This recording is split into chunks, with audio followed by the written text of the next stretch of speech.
Presiden Joko Widodo memberhentikan secara hormat Jenderal Polisi Sutarman dari jabatannya sebagai Kepala Kepolisian Republik Indonesia. Sebagai penggantinya, jabatan Kapolri dipegang oleh Pelaksana Tugas Wakil Kepala Polri Komjen Badrodin Haiti. Pengumuman pemberhentian itu disampaikan Jokowi dalam konferensi pers di Istana Merdeka Jumat 16 Januari 2015. Sebagai payung hukumnya, Jokowi mengeluarkan 2 keputusan Presiden. Kebijakan Presiden ini pun menuai kontroversi. Komisi 3 DPR RI mengkritik tindakan Presiden Joko Widodo yang mengangkat Wakapolri Komjen Pol Badrodin Haiti sebagai PLT Kapolri.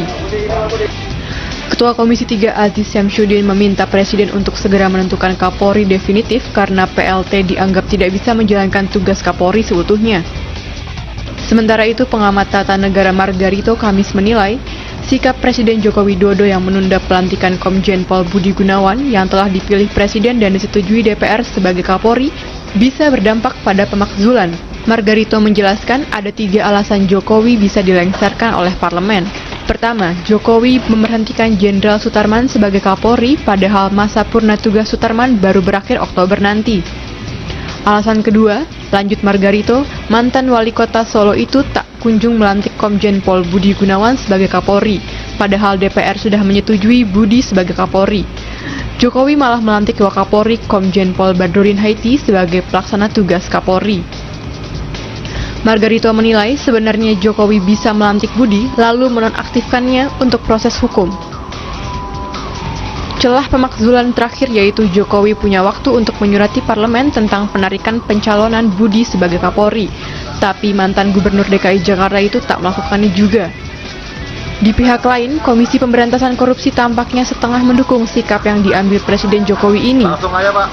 Ketua KPK Abraham Samad menyatakan tidak ada jalan bagi Pak Jokowi untuk melantik Komjen Budi Gunawan yang berstatus tersangka. Harusnya Presiden membatalkannya menjadi Kapolri. Kalau tidak, berarti Jokowi langgar tradisi ketatanegaraan. Sekedar diketahui pada masa pemerintahan Presiden Susilo Bambang Yudhoyono telah dibangun tradisi memecat pejabat yang menjadi tersangka, pecat atau mundur secara sukarela.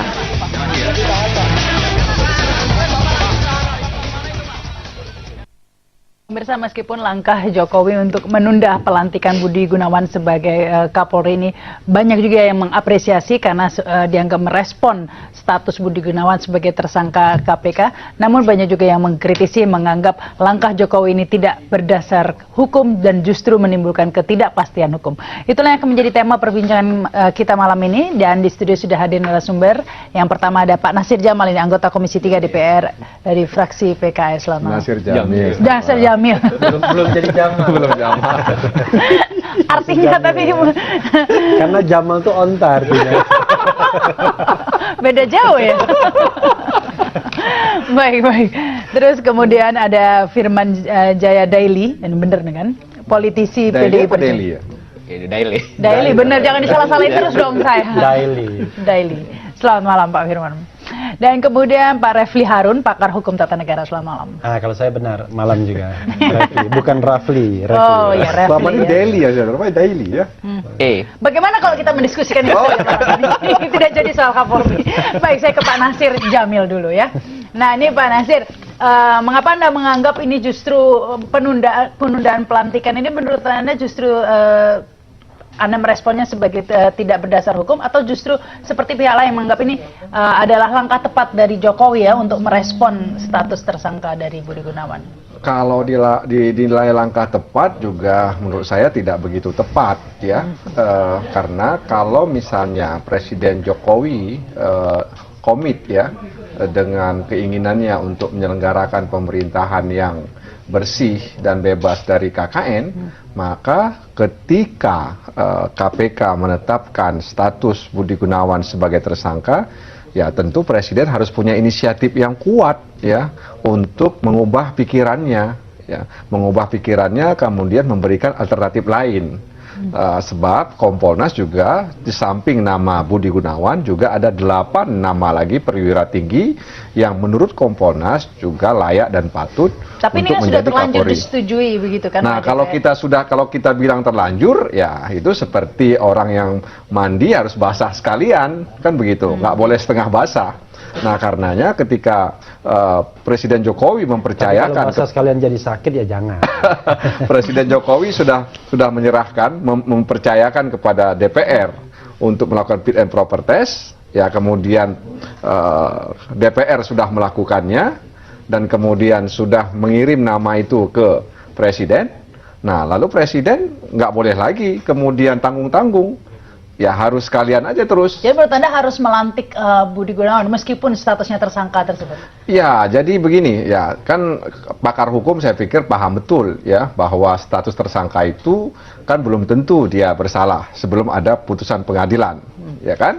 Nah, mesti memang dalam perspektif misalnya seperti saya katakan tadi menghadirkan pejabat-pejabat publik yang yang bisa memiliki trust tengah masyarakat, ya tentu Jokowi berpikir lain. Tapi kalau misalnya Jokowi kemudian terhenti sementara dia sudah memulai ini, seharusnya kalau dia mau berhenti ya di awal tadi, jangan di ujung seperti ini. Ya, tapi ini kan sudah sampai di sini ceritanya ya Pak Refli. Seperti dikatakan Pak Nasir tadi, bahwa yang namanya tersangka kan belum tentu salah begitu. Apalagi tersangkanya tanpa batas waktu ya, seperti Pak Surya Dharma Ali Hadipurnomo ini bisa panjang begitu status tersangkanya. Nah, ini kalau menurut Pak Nasir agar dilantik saja, ini kan sudah disetujui oleh DPR. Iya, ini a matter of choice ya, ini soal pilihan ya. Ketika kemudian calon pejabat publik itu kemudian menyandang status tersangka, kan pilihannya adalah melantik atau tidak melantik. Nah, ada pilihan ketiga sesungguhnya, mundur atau tidak mundur. Tetapi kan etika bernegara kita, etika berpemerintahan kita ini kan masih terlalu rendah. Kalau di luar negeri salah sedikit pun ada rasa malu dan mengundurkan diri. Kalau di kita di penjara pun tidak mau mundur, kan kira-kira begitu. Nah, karena atau tidak merasa bersalah, kan bisa saja itu. Ya, tetapi kebajikan yang tertinggi itu kadang-kadang memang soal etika. Sebagai contoh misalnya, ada sebuah perbuatan yang dianggap tercela, politisi misalnya, itu belum tentu bersalah dari sisi hukum, tapi dia merasa itu tercela. Maka kemudian orang mundur begitu. Nah, ini ya seperti tadi Pak Nasir mengatakan di Selandia Baru, ya Pak Nasir ini saya nyontek begitu ya. Jadi ada pejabat publik ya yang menanyakan kasus, kemudian ketahuan berhenti dia karena dia merasa malu ya, punya etika. Nah, apalagi ini sudah ditetapkan sebagai tersangka. Tetapi karena memang Budi Gunawan tidak mundur, maka bola kan di tangan Presiden Jokowi dan sudah ada persetujuan DPR. Pilihannya dua, melantik atau tidak melantik. Tetapi kalau saya mengatakan begini, soal teknisnya saja ya. Kalau misalnya pilihannya untuk melantik, kita tahu bahwa siapapun yang dijadikan tersangka oleh KPK itu sudah pasti terdakwa. Kalau dia terdakwa, sudah pasti akan ditahan. Apa jadinya kalau seandainya seorang Kapolri itu ditangkap dan ditahan atau ditahan? Siapa yang mau menahannya? Ya, kira-kira begitu ya. Apakah kita mengerahkan TNI untuk menahannya? Anak buahnya pasti tidak mau menahan yang bersangkutan. Kan kira-kira begitu. Nah, karena itulah saya kira complicated. Dan kemudian institusi Polri pasti akan merasa dipermalukan.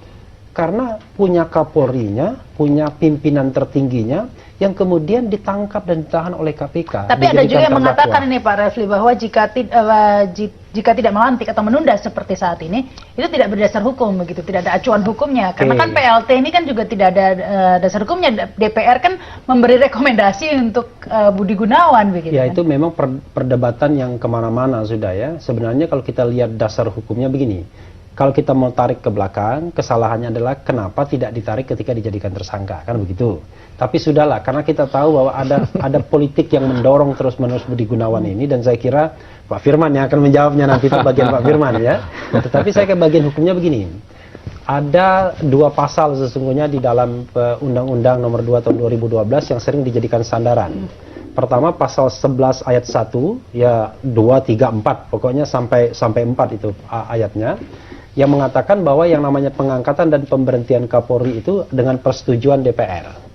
Itu pengangkatan dan pemberhentian yang dalam keadaan normal. Apa itu normal? Ya habis masa jabatannya, menjelang pensiun pun juga boleh diberhentikan. Lalu kemudian dia sudah berkekuatan hukum tetap, putusan pengadilan. Nah, itu boleh diberhentikan dan itu pemberhentian tetap, ya. Lalu kemudian yang kedua adalah pemberhentian sementara. Nah, kalau pemberhentian sementara, kita tahu bahwa kalau pemberhentian tetap pasti ada penggantinya kan begitu. Iya. Penggantinya itu adalah orang yang direkomendasikan untuk mengganti.